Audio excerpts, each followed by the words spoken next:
AI es para mí una gran posibilidad de usar nuestros propios recursos humanos de mejor forma, más dirigida. Usar la tecnología para hacer un sistema más eficiente en la realidad es una necesidad, no es una opción. Yo creo que no hay otra forma cómo podemos hacer los sistemas de salud sostenibles para el largo plazo. Hola a todos y bienvenidos a AI Heroes, un espacio donde descubrimos las infinitas formas en las que la tecnología y la inteligencia artificial están transformando el futuro de la salud. Esto lo hacemos a través de conversaciones con personas increíbles de esta industria. Soy Laura Velázquez, soy cofundadora de Arcángel AI y soy su host. Vamos con el episodio. Bueno, mi nombre es Rolf Enger, yo soy originalmente suizo, pero desde más que 30 años no vivo en Suiza. He vivido en diferentes partes del mundo, en Moscú, en Centroasia, en diferentes países de América Latina. Llegó al mundo de salud precisamente con no directo.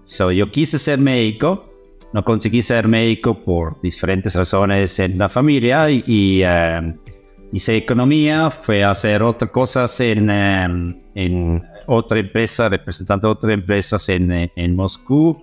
Y ahí cuando buscaba trabajo y Roche buscaba a alguien para Centroasia y el Cáucaso, bueno, ahí entró en Roche y creo que se ha hecho clic.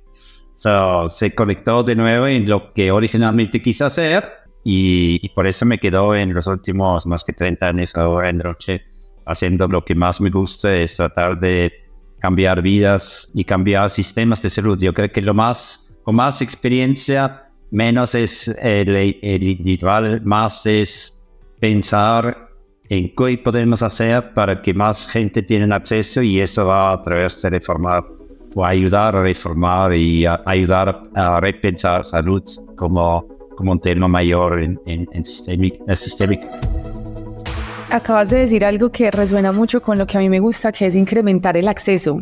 ¿Qué proyectos has hecho que tú digas, hemos podido validar que se está incrementando el acceso y que a lo largo de estos 30 años efectivamente sí se ha dado? Probablemente ahí voy primero al macro antes que realmente responder a tu pregunta. Lo más y más que estás pensando sobre cuál es la problemática de salud, lo más y más ves que tenemos principalmente un desafío de atender el cambio del paradigma de qué es lo que es un sistema de salud o qué tiene que priorizar un sistema de salud. Si tú piensas que especialmente en nuestros países, en muchos de los países emergentes donde yo más he trabajado, antes se trabajaba sobre las enfermedades infecciosas, maternidad, etcétera, y mucho menos sobre las no transmisibles, ¿no? Y lo que pasa es que todas nuestras sociedades están envejeciendo.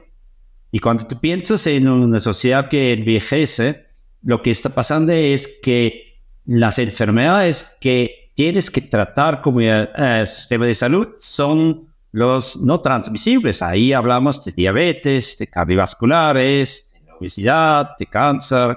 Y lo que pasa es que los sistemas son relativamente mal preparados por eso, porque por mucho tiempo el foco fue otro. Cuando empiezas a pensar sobre acceso, justamente en esas enfermedades, los problemas de acceso son relativamente graves porque son enfermedades crónicas. No es que tú vas a tratar con un antibiótico una infección o una cosa de eso. No, son enfermedades que probablemente con qué vas a tener que vivir.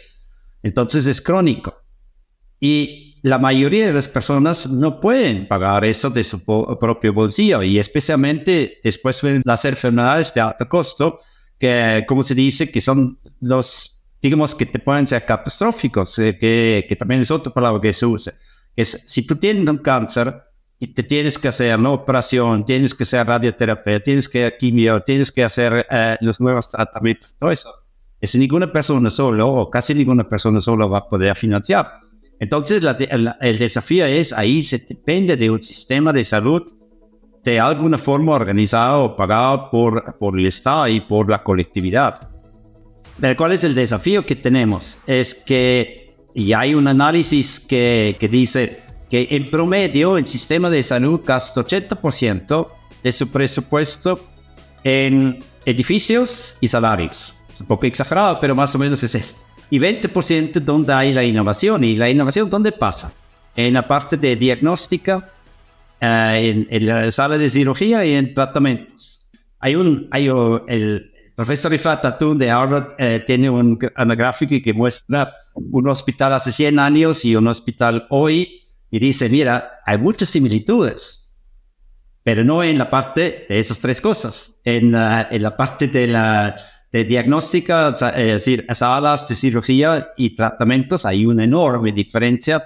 El resto es más o menos lo mismo. Es como si nos hubiéramos estancado en el tiempo. Pero la pregunta es después, si 20% con la mayoría de la demanda no va a ser posible. Entonces, acceso significa que tenemos que ayudar a mejorar los sistemas de salud para que gasten sus recursos de forma más eficiente.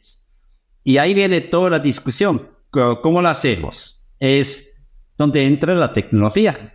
Y creo que lo que más se ha visto es que la tecnología ha ayudado a probablemente hacer sistemas de salud a través de digitalización más eficientes, que libera recursos, que utiliza los edificios de mejor forma, y con eso se genera más recursos también para la parte de innovación, donde la innovación está pasando. Y esa es un poco la teoría que hay. Y cuando después tratas de acceso, tienes que poder demostrar que al final la inversión tiene un sentido económico. ¿Por qué lo estás haciendo? Porque no solamente porque quieres resolver el problema de ese paciente individual, pero tú vas en el colectivo, tienes que demostrar que económicamente eso hace sentido. Y eso me parece es algo que es la responsabilidad de la industria de ir más y más a demostrar que eso está pasando. Me gustó muchas cosas que dijiste y voy a hacer doble clic en varias. La primera es que me encantó eso que dijiste del profesor de Harvard, y es porque literalmente nosotros lo vivimos todos los días.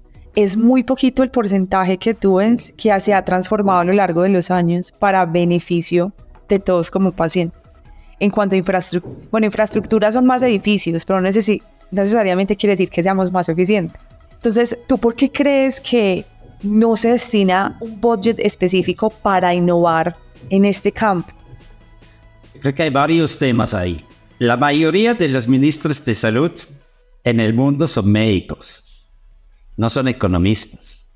Entonces, la argumentación innato educada por ellos va a ser sobre enfermedades, va a ser sobre beneficios para los pacientes, va a ser muy técnico.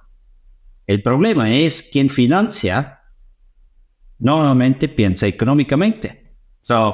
Todos los ministros vienen a demandar alguna cosa.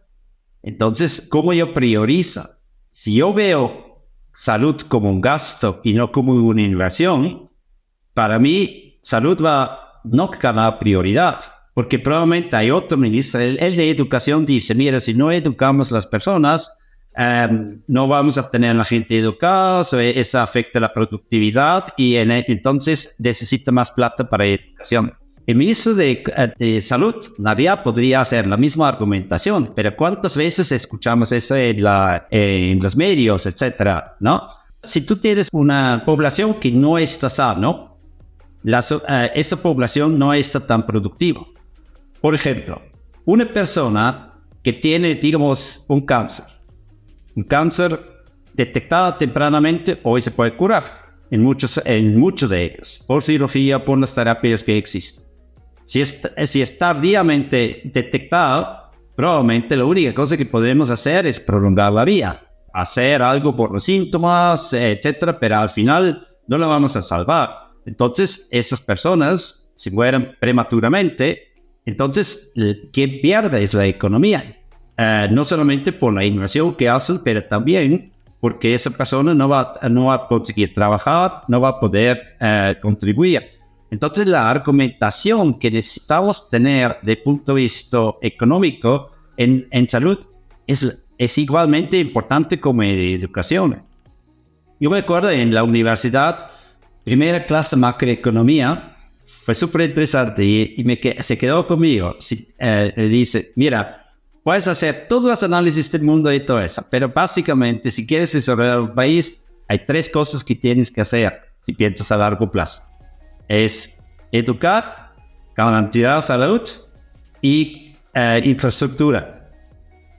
Infraestructura, por ejemplo, carreteras, etcétera, que todas las que tú produces puedan llegar al mercado, que se pierde menos, etcétera. Esas son las 3 cosas básicas, pero esa no es la discusión que hay en el público.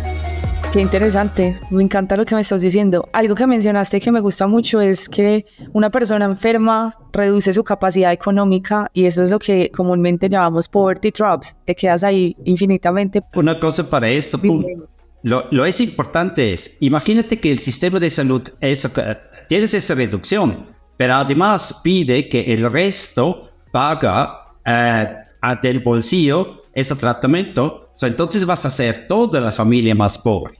Hay 2 efectos. Uno es que esa persona no puede trabajar, pero el otro es que probablemente necesitan buscar la plata para conseguir dar a esa persona el tratamiento y se hacen entre ellos más pobres. Y creo que eso es el otro impacto que muchas veces se olvida, ¿no? No solamente es el gasto económico, sino el tema emocional afecta demasiado.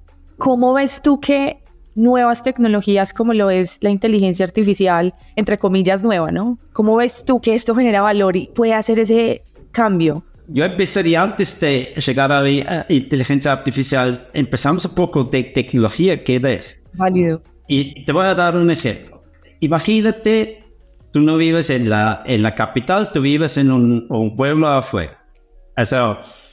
Y te sientes que alguna cosa está mal. Te vas al posto de salud y te van a hacer algunas cositas, lo que tienen. Y muchas veces te van a decir, bueno, por eso lo que tienes, no tengo la metodología, no puedo hacer nada, vaya a la primera ciudad. Vas a la primera ciudad, ¿qué va a pasar? Primero te van a repetir todo lo que el otro médico ha hecho y te van a hacer ciertos exámenes, ¿no? Entonces, bueno, y como la tecnología muchas veces no está implementada, todo se queda en papel. Después te dice, no tengo la capacidad de esa. Esa existe en la capital de la provincia. Ok, vaya para allá y todo eso. Si vas para allá y todo eso, te se repiten todos los exámenes de nuevo. Porque si te dicen, si por suerte lo tienes en papel contigo y todo eso, bueno, nos van a decir, no, vamos a tener que repetir, pero probablemente no sabían hacerlo y todo eso. Ahora, toda esa data, toda esa información se quedó muy probablemente en el lugar donde se tomó los exámenes y se repite un montón de cosas. Esa es ineficiencia. La idea sería que tú serías portador de tu data de salud y hoy, honestamente, con la población, con los smartphones que tenemos, es posible. Tú tendrías que tener todo tu data de salud dentro del teléfono y sería muchísimo más eficiente. Y se podría también probablemente a través de la teleconsulta hacer muchas de las soluciones. Y creo que la pandemia nos ha demostrado que es posible. Yo no sé en cuántos países de un día al otro era posible de tener una conversación con el médico como nosotros ahora conversamos. Era posible tener una receta por electrónica. Y te vas a la farmacia y te la van a atender. Bueno, en la pandemia, en una emergencia, se hace eso. Sabes que hay países que tenían en la pandemia esa posibilidad y se le acabó la pandemia y ya no se puede usar una receta electrónica. La tecnología existe. El problema no es que la tecnología no existe. El problema no es que la legislación probablemente se tiene que adaptar, pero eso es mucho, como tú mencionas, es mindset. Si eso todo es posible, el médico debe decir cuándo necesita verte porque necesita tocarte o hacerte un otro examen y todo eso, y cuando la conversación le resuelve casi todo. Algunas cosas son realmente claras, ¿no? La otra cosa es, yo he visto la tecnología, imagínate un médico en la capital. Y tú vives en Colombia, pero imagínate, tienes un médico en Bogotá y sale un enfermo que está en una provincia, en el Chocó o en algo, ¿no?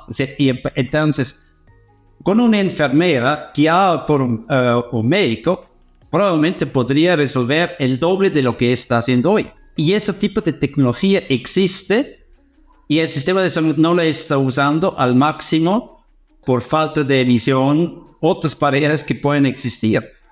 Y creo que lo que eso hace es que hay dos consecuencias. Es que incrementamos la ineficiencia y incrementamos que muchos pacientes nunca reciben lo que deberían recibir. Yo estoy súper de acuerdo contigo. Es un tema para mí mucho de mindset en dos sentidos, en que no hay voluntad para adoptar y entender este nuevo cambio, pero también el que lo adopta también cree que es como una varita mágica y no, es una herramienta que facilita muchas cosas, pero pues depende también del conocimiento humano para llevarla a la realidad que genere resultados y que genere valor. Es muy cierto lo que dices, es muy cierto.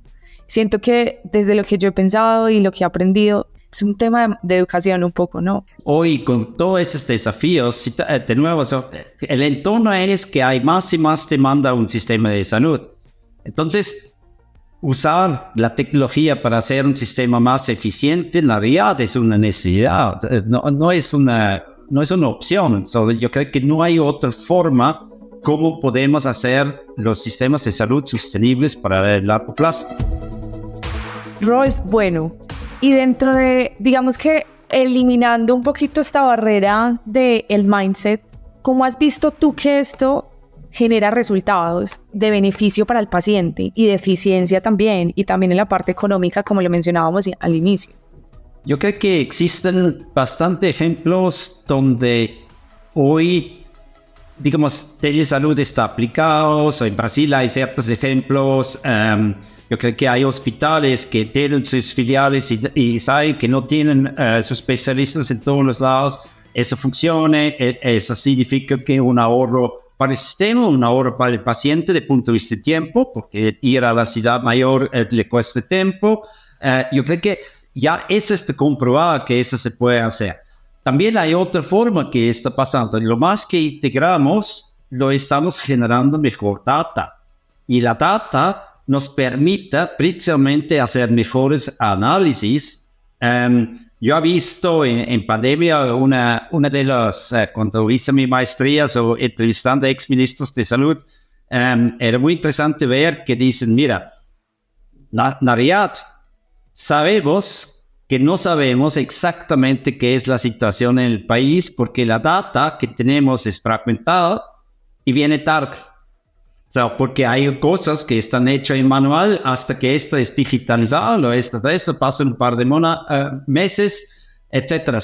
Tienen muchas barreras que realmente hoy serían posibles de tener mejor data, y esa data después te podría ser analizada con exactamente lo que tú sabes mucho más que yo sobre eso, es con inteligencia artificial, y ayudar al sistema de tomar decisiones más racionales y mejores decisiones.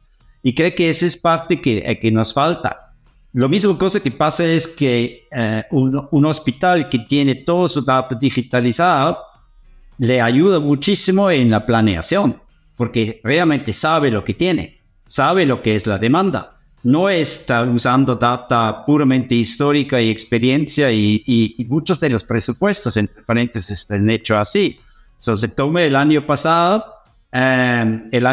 fue hecho del antepasado y así. Y para cambiar algo realmente, si la estructura de los pacientes que tienes cambian fundamentalmente, el sistema está muy lento para adaptarse, ¿no? Si tú tenías data actualizada para hacer la planeación, tu planeación sería muchísimo mejor, y eso también sería una parte de la eficiencia. Yo creo que hay muchas aristas para pensar donde tecnología nos podría ayudar a hacer sistemas de salud muchísimo más eficientes y con eso también más sostenibles. Me gusta que tú piensas en grande. No es como esto es lo que me pasa a mí, sino que esto es lo que hay que hacer para cambiar el sistema. Hay demasiadas aristas, como dices tú, y coger uno a una ya sería crear un mundo infinito de posibilidades. Pero yo siento que siempre hay tres grandes que pueden transformar literalmente el sistema. ¿Cuáles son esas tres principales donde este tipo de tecnologías hoy si se adopta de una manera adecuada, puede realmente transformar el sistema? Primero, yo me enfocaría en realmente digitalizar el sistema de salud, que me ayudaría a planificar mejor, que me ayudaría a tener claridad de la demanda que existe en tiempo prácticamente real.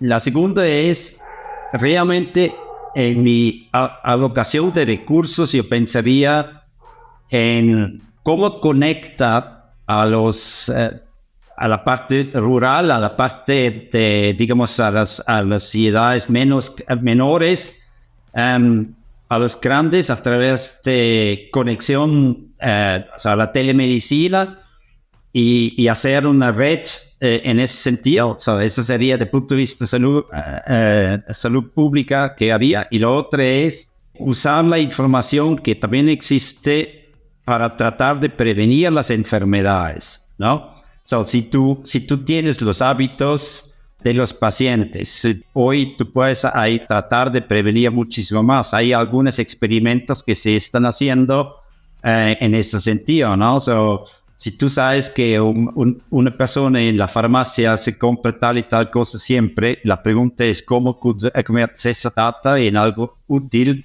para tratar de captar a ese paciente para ciertos controles antes que tiene un problema, etcétera. Todo eso hoy es posible de hacer. Y al final todo eso debería liberar recursos para después tratar bien a los pacientes que lo necesitan, ¿no? Tratando de evitar que lleguen complicados, pero los que llegan ya necesitan una intervención que tienes los recursos para diagnosticar y para tratar, ¿no? Sí, yo a veces cuando escucho este tipo de cosas es que a mí a veces me parece tan obvio que ahí está el problema que a veces me cuestiono como ¿por qué no lo hemos solucionado? Que ya sé que es más complejo que eso, pero sin embargo me reta mucho a pensar de que si sabemos que hay que digitalizar la data, ¿por qué no lo hacemos? O sea... Bueno, obviamente no es tan fácil, se ve que hay muchos programas que existen, pero el otro problema que vemos es que cada hospital que toma la iniciativa es excelente, pero después tiene un sistema en el hospital A, el hospital B, el vecino tiene otro sistema, el hospital C otro, y el problema es que los sistemas no se hablan entre ellos, y ahí viene el famoso tema de la interoperabilidad de la data que no permite que tú transfieres data de un lado, de un hospital a otro, ¿no? Y creo que sería ideal que construimos un estándar mundial. Ok, la data de salud sería en eso más soñando ahora en ese podcast. Eso sería demasiado hermoso, pero no es tan fácil. Pero yo siento que, ¿sabes algo? Yo siento que el tema de la falta de comunicación entre un sistema y otro, eso se puede resolver. O sea, desde la parte técnica en sí, uno puede buscar formas. Y siento que sí, a mí el mayor reto que me parece es que hoy no haya digitalización de la data. O sea, que alguien siga tomando nota en un papel y que luego se revise en una cantidad de libros. ¿Quién va a revisar eso en algún momento? Es imposible. O a un humano le queda imposible revisar eso. O sea, no tiene sentido. Un par de semanas estaba en México en un hospital grande ahí y vimos la parte de oftalmología. Pasamos por ahí en un hospital y tienen un cuarto grande lleno de papel de esos folders, ¿no? Cada paciente tiene de esos. Si tienes algunos de esos, es imposible de leer, imposible de analizar. El médico prácticamente lo saca, lo tiene que leer la última hoja, todo eso, pero no hay insights. Me acuerdo mucho, hace un par de años fuimos a China y hay una de las imágenes en un hospital que nunca voy a olvidar. Imagínate la siguiente. El paciente llega y tiene un QR code en la pared donde se registra. Y hay lo que se llama el tiraje en un hospital, todo eso. Responde preguntas y todo eso. Está aquí al siguiente. Y todo eso. Selecciona hasta si quiere, selecciona a través de otro QR code con qué médico quiere hablar. Ahí tiene los números de especialistas, todo el QR code, todo es automática. Después llega otro cuestionario, todo dirigido por AI. Entonces, y cuando llega el médico, realmente el médico ya tiene a través de las preguntas, prácticamente un diagnóstico y solamente tiene que confirmar. Bueno, el problema de este sistema es que tiene por paciente probablemente máximo 3 a 5 minutos. La inteligencia artificial está tan bien hecho que aparentemente el sistema le permite dar una buena atención y no errar. Y creo que es algo increíble si piensas que es posible, ¿no? Sí, yo ya te iba a poner justo el ejemplo de México porque me pasó exactamente lo mismo hace poco y yo decía, ¿quién va a encontrar un paciente dentro de una librería que ni siquiera tiene la capacidad de uno identificar dónde está Pepito Pérez? O sea, es muy difícil. Y lo triste de eso es que si lo encuentras, listo, encontramos a Pepito Pérez, listo, diagnosticado con un cáncer de próstata, por ejemplo, no tienes ni idea cuántas quimios lleva, que si ha tenido complicaciones, es demasiado complejo. Hay varios. Imagínate, ¿no? Tú necesitas en ese hospital, existe un recurso humano que busca los prontuarios de los pacientes que están agendados para el día de hoy. Ahora, si te llega una emergencia, trata de ir a buscar. Si tú tendrías... Buscar en tiempo real que tiene ese paciente si llegó en una emergencia para saber qué necesita realmente. Y existe. Hoy tú tienes que todo número tiene nosotros, cada uno de nosotros tiene algún número, ¿no? Asignado por el Estado. Imagínate eso es que ¿a dónde vas? El médico, si tienes una emergencia, la única cosa que tiene que conocer es tu número. Y con eso puede ver lo que has hecho en los últimos 5 años, tu file médico de los últimos 5 años. El día que tienes un accidente, eso sería súper útil. Literal. Y ese en algún lado no te ayuda de nada. Literal. Si por acá hay un médico, director de hospital que esté escuchando esto, por favor, hay que digitalizar la data, pero ya. Si no sabe, nosotros le ayudamos o le mandamos a alguien que le pueda ayudar, literal. Ven, ese es un gran reto. Yo me cuestiono mucho esto. En muchos países que nosotros implementamos hoy en Latinoamérica, me he dado cuenta que es así. Yo tengo la fortuna de decir que en Colombia no es tan así y que vamos muy avanzados en tema de digitalización de la data y me siento muy orgullosa de lo que se ha venido construyendo en los últimos 30 años en Colombia alrededor de salud. Hay mucho por mejorar y muchas cosas por hacer. ¿Qué ejemplos tú has visto que este tipo de herramientas está entregando resultados más allá de la digitalización del dato? Porque ya sabemos que eso claramente trae beneficios para la AI, sino donde te has visto tú que proyectos que ya entregan mucho valor. Mira, nosotros, no sé, tú sabes que yo soy cofundador del Movement Health Foundation y una de las cosas que tratamos de hacer es demostrar a través de tecnología que tú puedes mejorar el sistema de salud. Me acuerdo muy bien que uno de los primeros que hemos hecho era en Perú y el gobierno nos asignó una zona en Cusco donde principalmente la región fue dividida en dos. Una que implementa una tecnología de planeación de los recursos que tienen y lo otro que no lo hizo. No me acuerdo exactamente todos los números, pero una cosa era muy clara. ¿Cuál fue el problemático de él? Que tenía, digamos, unos 50 puestos de salud en su parte de la provincia, pero no tenía la más mínima idea, documentado qué hay en cada uno de ellos, quién va a dónde. Hay un médico, hay una enfermera, todo esto, y todo era principalmente un caos autoorganizado. Con digitalización, ¿qué consiguieron? Es saber lo que hay, dónde hay qué, y también planificar su recurso humano de una forma para que siempre sabían que dónde hoy tienen la gente y también asignarlos al lugar correcto. Eso hizo que en ese piloto por un par de meses había muchísimos más niños vacunados, muchos más niños con sus controles, mamás futuros en sus controles prenatal, etc. El éxito fue tan claro que a mediano de la implementación, en la otra región empezó a copiar. ¿no? Porque era tan claro. Y hoy estamos en una fase de expandir eso en otras regiones del Perú. Y es cosas súper simples, ¿no? Que te pueden hacer que un sistema de salud funcione mejor, ¿no?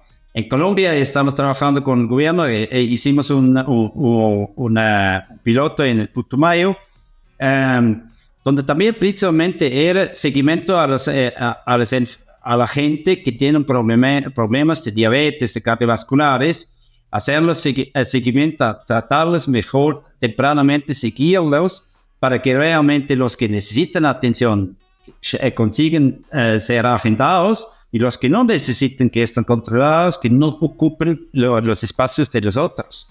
Y eso es que el gobierno ha tomado eso y está implementando ahora en otras partes del país. Y yo creo que son cosas que te muestran que muchas cosas muy simples, obviamente más complicados.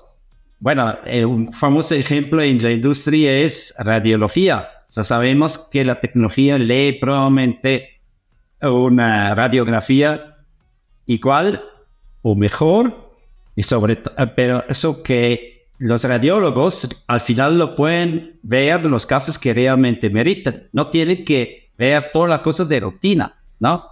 O mamogramos, etcétera, que creo que la lectura también, la máquina te puede aliviar mucho de la parte rutinal, y solamente que tú como médico te dedicas a los casos que son probablemente dudosos o las casos que realmente ameritan.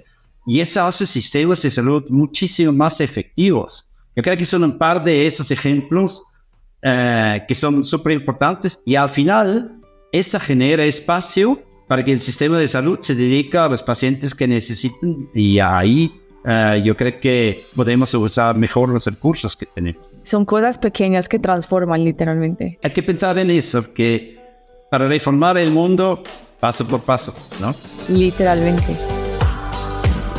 Oigan, ya para terminar, quisiera saber más de qué les gustaría escuchar aquí en AI Heroes. Los invito a dejar una reseña, activar la campanita para que la plataforma les avise cuando publiquemos un nuevo episodio, y dejarnos 5 estrellas. Recuerden que pueden conectar conmigo y discutir las infinitas posibilidades de la inteligencia artificial en salud, y pueden encontrarnos en mis redes sociales en la descripción del episodio.